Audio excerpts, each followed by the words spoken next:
for the Southern Federation of Model Engineers in 2010. So he is not allowed to make any mistakes at all, and if he does, we shall rag him unmercifully.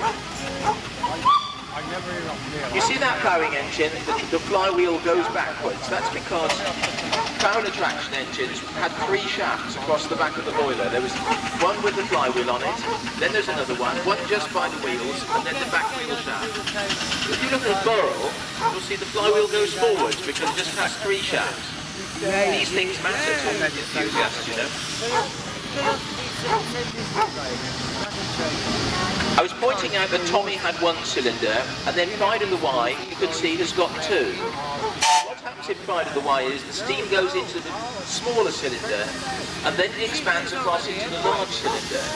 So it expands across 2 cylinders. And it doesn't actually use the steam twice, but it uses it a lot more efficiently. So Pride of the Y would probably use, a quarter less coal doing the job than Tommy would.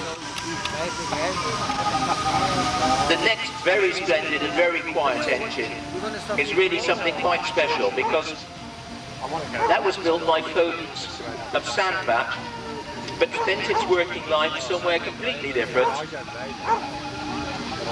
namely out at the other side of the world at, hang on a second, where was it? It was a colonial engine, that's right. I was trying to remember if it was in Australia, but it wasn't, it was in Tasmania.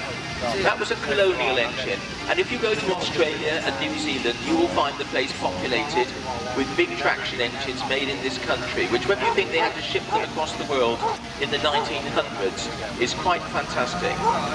That engine came back from Tasmania as a pile of old rubbish, and it really was extremely rough, and it came back in 1995, and he's fully restored it. It's got a bigger firebox so that it can burn inferior fuels such as wood.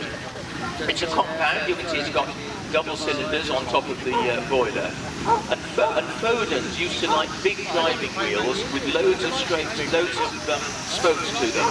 Just look at the size of those rear wheels.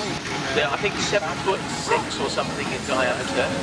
Certainly the biggest wheels on the showground. Richard has spent an inordinate amount of time doing that engine up. There's new gears, the boiler's virtually all new, the cylinder blocks we've heavily rebuilt. Quite amazing.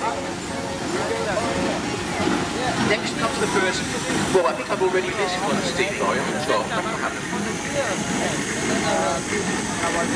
No, it's also built steam lorries, which is where you combine effectively the front end of the traction engine with a flatbed or body behind it made a lorry. This, of course, was before motor lorries came onto the scene. And that is another absolutely amazing restoration job, because there's hardly any of that is original.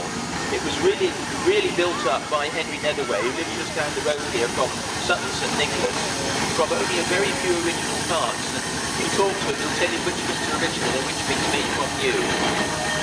Foden's developed their lorries into quite a big fleet of vehicles, and eventually we ended up with the big D-type tractor, one with Beck and Collins on it, which is effectively a shortened lorry used as a towing machine. That can nip along the road up to about 40 miles an hour, and with a compound engine is a very efficient piece of kit.